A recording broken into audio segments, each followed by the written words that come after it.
pita kwa Igupto kauze Farao nifuna antu wanga. Tika Mose Pita kwa Igupto kauze Farao nifuna antu wanga.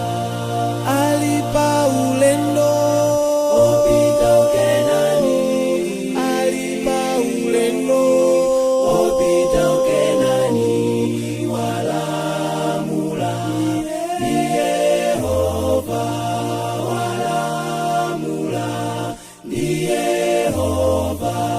alipa ulendo Opita ukenani alipa ulendo Opita ukenani wala mula ni Yehova wala mula ni Yehova.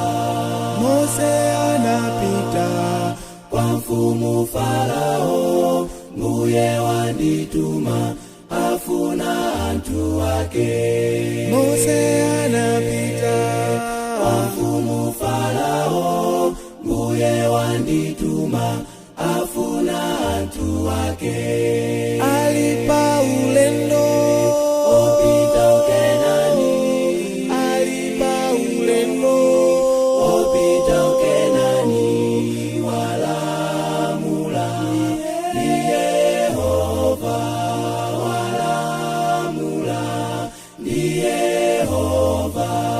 alipa ulendo Opita ukenani alipa ulendo Opita ukenani wala mula ni Yehova wala mula ni Yehova.